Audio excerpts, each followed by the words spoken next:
warmly welcome you to my channel. And if you are still, we need you to be following up so as we'll be updating you with our videos. So please click on the subscription button, like and share with your friends having challenges with mathematics. We started with statistics and now we are on trigonometry. And again, what is cosec alpha? Yes, I've actually talked about the meaning of sec alpha, cosec alpha in our first video on trigonometry. So you go back, you see our videos on cosec alpha. So sec alpha and how we arrive at this, and from there we apply those principles in solving subsequent questions. So let's come with the question number one.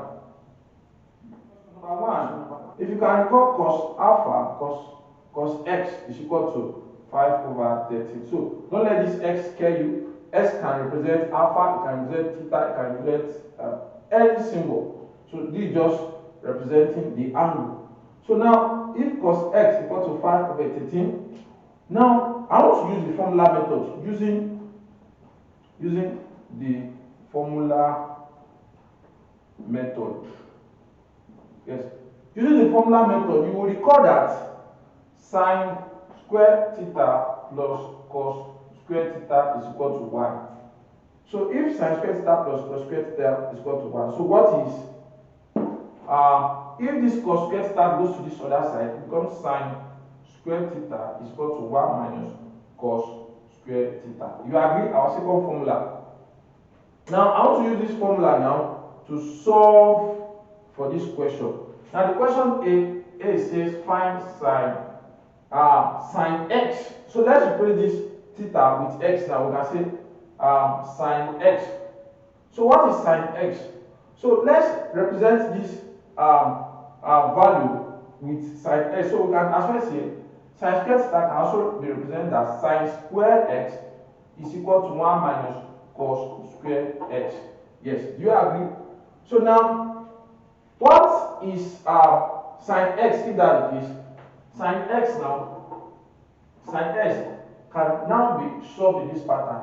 So let's now substitute wherever we see x, cos x is 5/13 already. So wherever we see cos x, let's put this way. 1 minus 5/13 all square.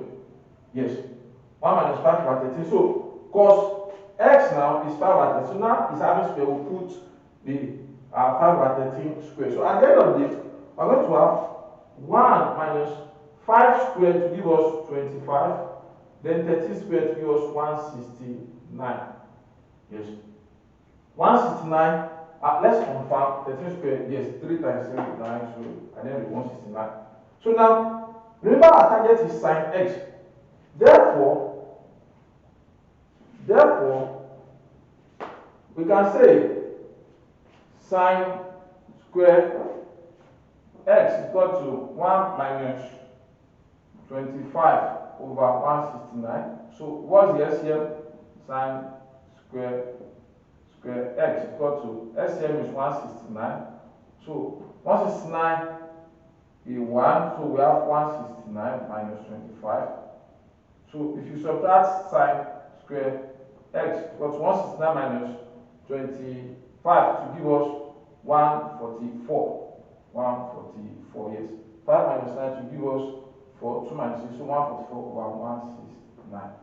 So at the end of the day, take square of both sides. Sine x is equal to square root of 144 to give us 169. So when you find the square root, sine x will give you what is the square root of 12? To give you 144 to give you 12.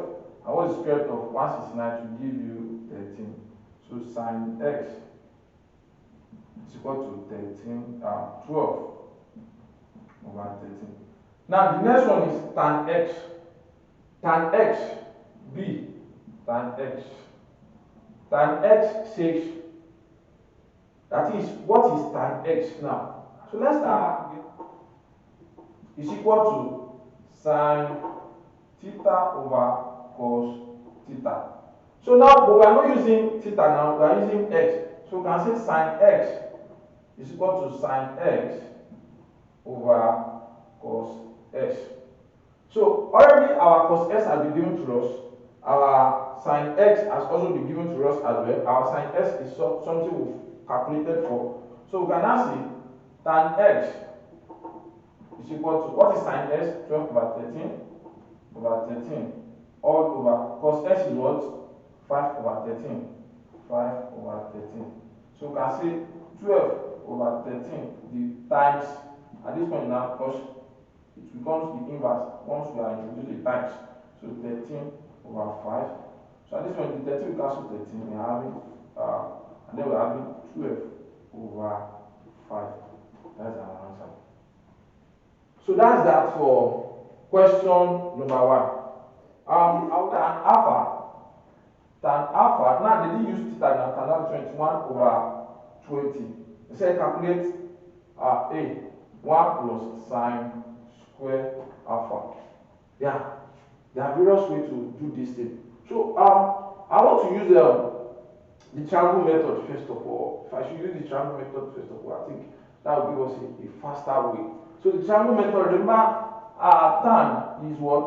Tan alpha is equal to opposite over adjacent. So let me draw my triangle. Let my theta be here. This 90 degree. Now from this now, it shows that my opposite is 21 and my adjacent is 20. So if this is my angle, my opposite here is 21, and then my adjacent, which is here, is 20. Then what is my hypotenuse? My hypotenuse, I don't know. Let me represent with h, I don't know. So from Pythagoras theorem, b squared is equal to a squared plus c squared.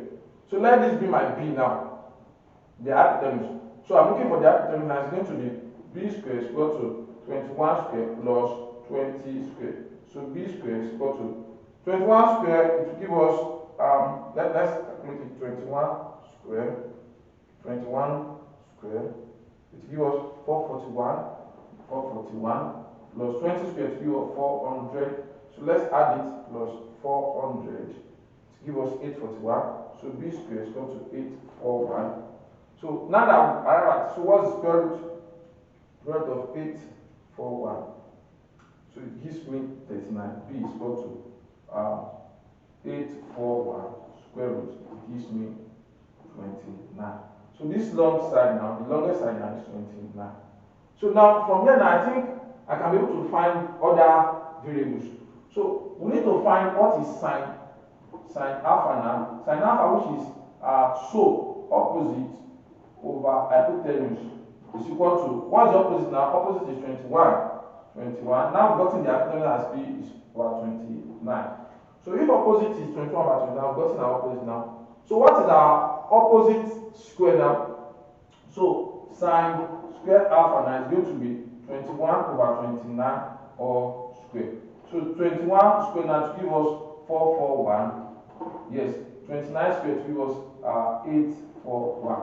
So coming to the first question that says calculate 1 plus sine square alpha. Now not fully whether that sine square alpha is now 441 over 841. So 1 plus sine square alpha now, 1 plus sine square alpha is going to be 1 plus sine square alpha is going to be 1 plus 441 over 841. Note that our sine square alpha is 441 over 841 now. So the LCM now is going to be 841. So let me do so that you can see it. We are going to have the LCM is going to be 841. Yeah, over 1. So 841 is 1, 841. So we have 841 plus 841 is 1. 1 times 441, 441. So 841 plus 441 now. 841 plus 441. 841 plus 441. Yes. 841 plus 441. Give us 1282 over 841. So if you divide it, divided by 841, give us 1.5 square. So I don't want to divide, let's leave it at the fractional aspect. So this is just the answer to question A. We are going to do the question B and C in our next video. Please stay tuned. Don't forget to like, comment, and share with your friends. Thank you. It's nice to meet you once again. Love you guys and have a nice day. Bye.